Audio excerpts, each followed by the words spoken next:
Мурзакапаров, Байчечек. Аңгеме. Телефон шыңғырап атты. Қиязан үнін көпкө уғып жатып, араң ойғынды. Үйдің içi қараңғы, қайсы мал екені білінбейді. Кечпе, түн ортосу, таңға жуық бу. Аэропорттон самолеттордун гүрүлдөгөнү угулат. Бирок алар күнү түнү учуп турушатты. Беймалда телефон чалган ким? Болгондо да шаардан эмес, телефондун коңуроосу узун шыңгырайт. Эй, телефон шыңгырап атат, деди аялын түртүп.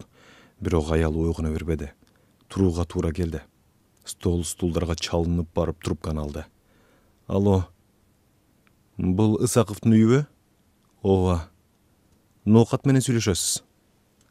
Ноокат. Мунун туулуп өскөн район эле. Ал жакта анын көп сандаган тууган уруктары жашайт.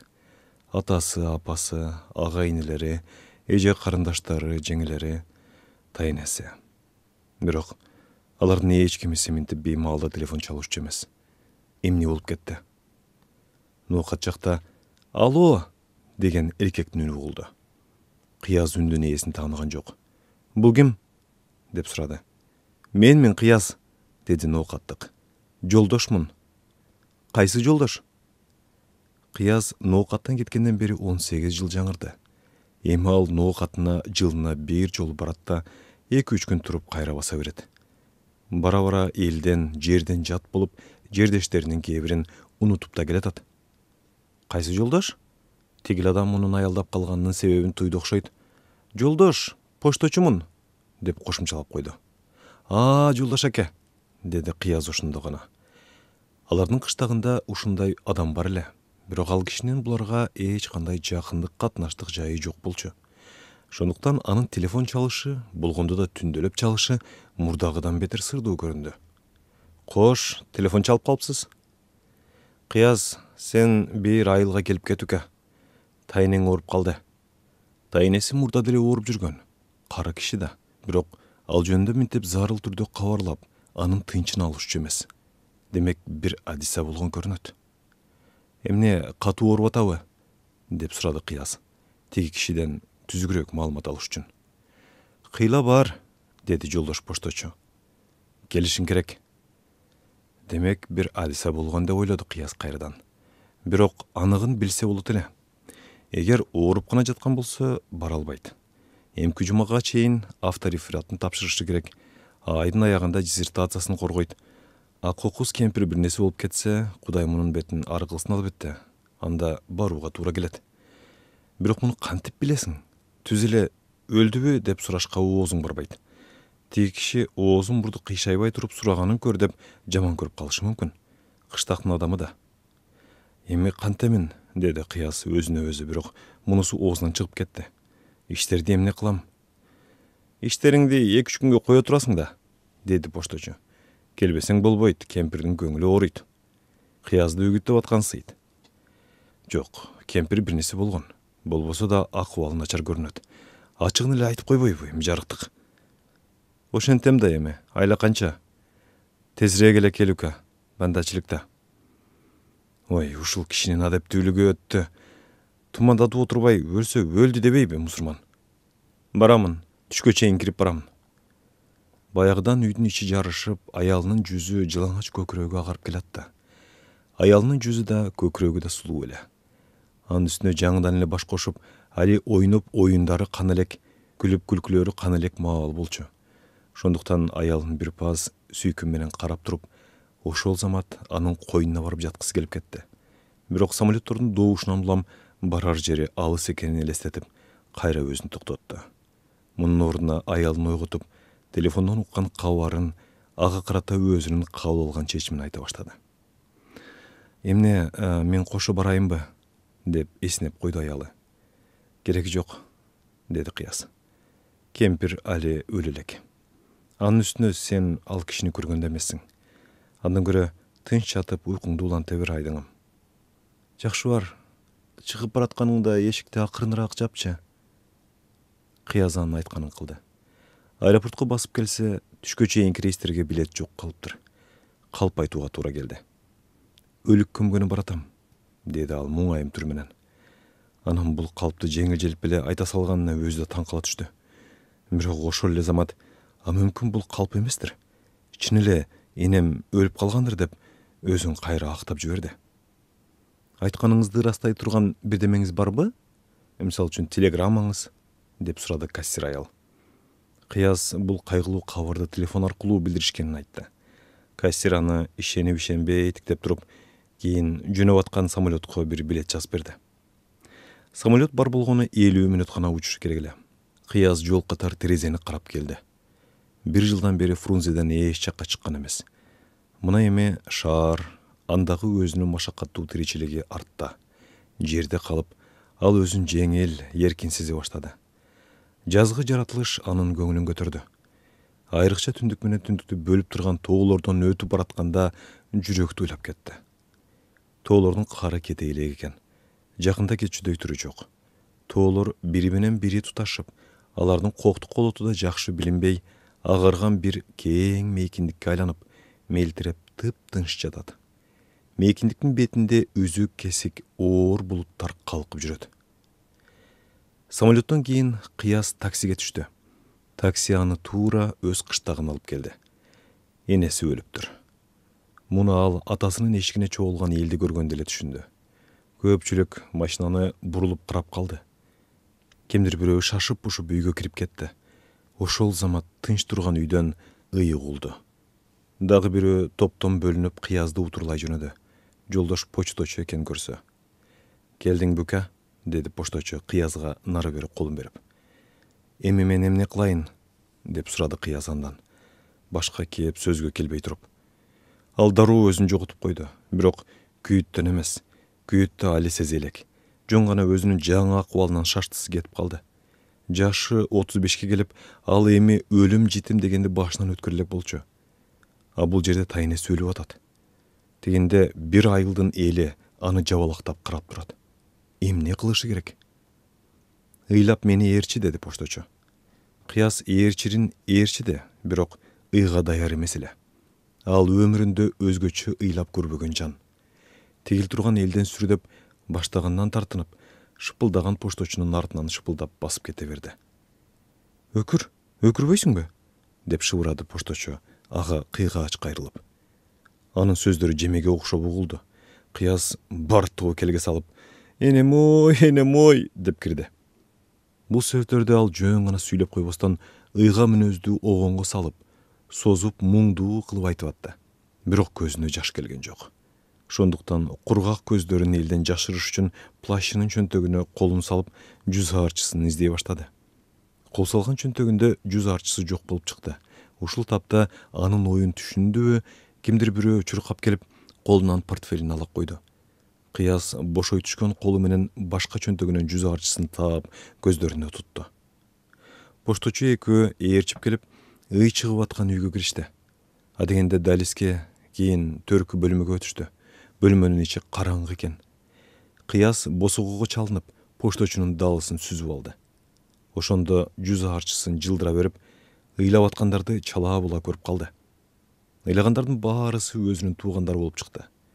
Атасы, апасы, ага-инилери, эже карындаштары, жеңелери, баарысы жалгыз кишилик жыгач сөрүнү тегеректешип, тикесинен ыйлап турушат.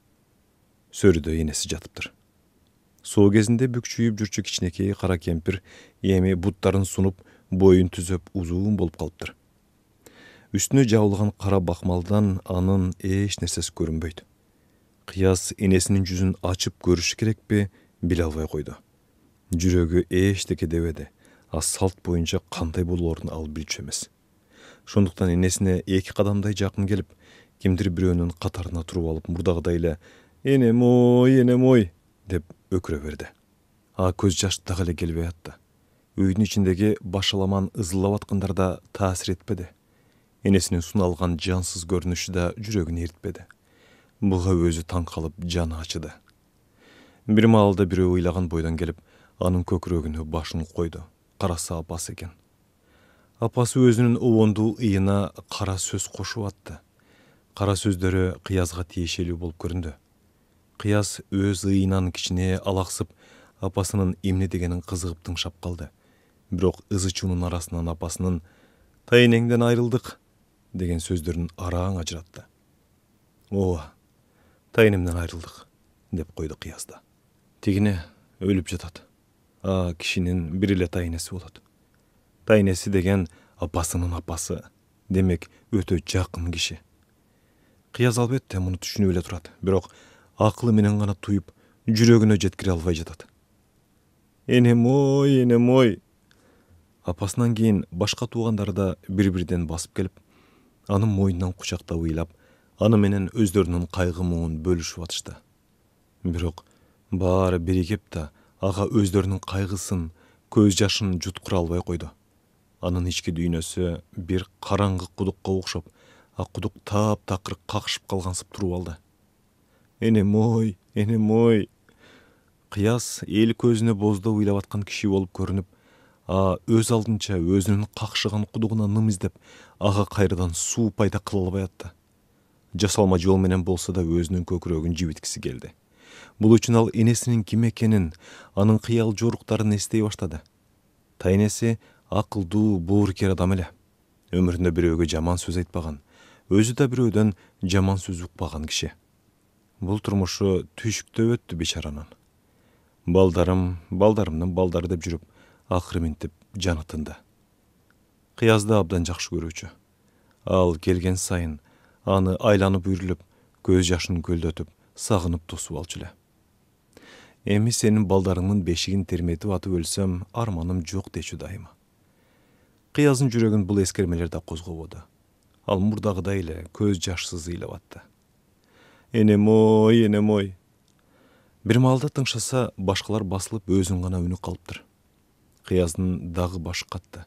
Токтосом бекен, же ыйлай берсемби, деп ойлоп кетти. Кудайжалга ушул таптан ойсо путадан басып келип, анын жеңинен тартты. Жаңылбаса бул киши Кыяздын алыс тайкеси болушу керек эле. Болду эми балам, деди тайкеси. Бас кыл. Кыяз ага ыраазы боло түштү. Ал дагы кичине ыйламыш болуп туруп, кийин басылып, кургак көздөрүн арчып калды. Абышканы эшикке карай жетеледи. Эшиктеги элдин айрымдары аны менен унчукпай кол алыша баштады. Алар менен учурашып атканда Кыяз өзүн муңайым кармап атты. Келгениң жакшы болбодубу, деди жанагы тайкеси. Баардык тууган уруктар келип бүтүп, сени гана күтүп калганбыз. Тайнең болсо кечинде каза болду. Бир түн түнөдү. Эми ал кишини зарыктырбай, тезирээк өз жайына алып барып коелу. Тайкеси андан уруксат сурап аткансып көрүндү. Ушинтип ойлоп, Кыяз арсаар түрдө башын ийкеңдетип койду. Кана алып чыккыла эмесе, деп буйрук берди абышка кимдир бирөөлөргө. Кемпирди эшикке алып чыгып көпчүлүктүн ортосуна коюшту. Бир ак селдечен абышка көпкө чейин жаназа окуду. Ошондон кийин кемпирди жайга алып жөнөштү. Жергиликтүү салт боюнча көрүстөнгө эркектер гана бара турган. Катындар ызы-чуу түшүп кала беришти. Албетте үйдөн узаганча өздөрүн кемпирге жакын санаган эркектер да өкүрүп ыйлап барышты. Кыяз үчүн бул дагы бир сыноо болуп, ал андан да өтө албады. Анын кудугу дагы деле какшып турду. Көрүстөндө көп күймөнүшкөн жок. Жай даяр экен, кемпирди дароо эле кое башташты. Ушул жерде Кыяз энесин бир көрүп калгысы келди. Бирок кемпирди ак шейшепке ороп, баш аягын бууп коюшуптур. Арманда калды. Кемпирди жайга түшүрүп атышканда бир боз бала буркурап ыйлап кирди. Агасынын кенже уулу экен көрсө. Баланын ые ушунчалык жеңил, ушунчалык күйүттүү чыгып атты. Кыяз балага таң калып да, суктанып да калды. Бул баланын курагында ал шаарга кетти эле. Андан бери 18 жыл өтүптүр. Эгер энелери 18 жыл илгери өлгөн болсо, ал дагы ушул бала окшоп ыйлаар беле. Көпчүлүк көргө топурак сала башташты. Бала андан бетер күчөп ыйлады. Кокусунан асманда газала сайрап жиберди. Кыяз көптөн бери газаланын үнүн уга элек болчу. Жалт этип асманды бир карап алды, бирок өзүнүн каерде экенин эстеп уяла түштү. Дароо бирөөнүн колунан кетмени ала коюп, энесинин үстүнө топурак шилеп калды. Тургой сайрап турду. Бала ыйлап атты. Бир маалда Кыяздын кетмени бир байчечекти үзүп кетти. Байчечек топуракка аралаша түштү. Кыяз ойлонбой туруп, аны колу менен чукуп алып, анан ушул замат бирөө жарым көрүп калдыбы деп, шашып-пушуп эмнегедир чөнтөгүнө сала койду. Бала ыйлай берди. Тургой сайрап жатты. Көпчүлүк кемпирди көмп болуп чубалып жолго түштү. Жаңы көрдүн алдында боздоп бала гана калып калды. Кыяз бурулуп келип, аны ийинден алды. Жүрөмү? Энелерин жаңы конушка таштап кете беришти. Кыштакка кайтып келгенден кийин эл бирин сериндеп таркай башташты. Кечке жуук үйдө алыс жакын туугандар гана калышты. Кечинде дөңгөк каланган ысык очоктун боюнда отуруп, баарысы кемпир жөнүндө сөз кылып киришти. Бичара энем Кыязды чакыргыла, Кыязды бир көрүп анан өлөйүн деп жатып жан берди, деди атасы. Апасы бир калта өрүктүн чагылган данегин алып келип, Кыяздын алдына төгүп койду. Өзү чогултуп, өзү чагып, келсе беремин деп сага атап жүрдү эле, деди ал көзүнө жаш алып. Кыяз баарын мелтире угуп отурду. Эртеси күнү кемпирдин үчүлүк ашын беришти. Андан кийин Кыяз өзүнүн авторефератын, диссертациясын тезирээк бүтүрүү керектигин айтып, атасы менен апасынан кетүүгө уруксат сурады. Өзүң бил, деп койду апасы оорушкүрөп. Барсаң бар, деди атасы. Баары бир кемпирди тирилтип албайбыз. Ал кайрадан шаарына учуп кетти. 2 күнүн ичинде тоолордун көрүнүшү эч өзгөрбөптүр. Асты жакта баягы эле аппак кең мейкиндик мелтирип жатат. Бирок бул жолу тоолор да, суулар да, булуттар да Кыяздын делебесин козгободу. Анын көкүрөгү букка толуп, көңүлү чөгүп баратты. Ушул тапта ал бир нерсе ичкиси келди, бирок ичерине эчтеке жок эле. Чылым чеккиси келип, чөнтөгүнө колун сунду, бирок сигарет ордуна колуна бир жумшак, муздак нерсе урунду. Алып караса, баягы байчечек экен. Байчечек суулуп калыптыр. Кыяз аны ары бери кармалап, селейип отуруп калды. Анын көз алдына көрүстөн элестеди. Бир паста жүзү өзүнөн өзү кызарып чыкты. Деми кыстыга түштү. Ал жийиркениш менен башын бир чулгап алды. Кандай айбанчылык, деп шыбырады анан өзүнө өзү. Кандай айбанчылык, кандай айбанчылык. Ал өзүнүн ушул акыбалга келгенине жаны ачыды. Өзүнө өзү аянычтуу көрүндү. Өзүнө өзү буур куруду. Кокусунан анын көзүнө кылгырып жаш келе түштү. Жашы сыгылып тышка чыкты. Бетинен ылдый жылжып ага баштады. Кыяз көпкө чейин ыйлады. Ыйлаган сайын көкүрөгү жибип, ичиндеги бугу чыгып, өзүн жеңил сезип атты. 3 күнү зарыктырып келген бул көз жашка абдан сүйүнүп кетти. Какшыган кудугу жибибип, ага кайрадан суу пайда болуп келатты. Демек, али кеч эмес экен.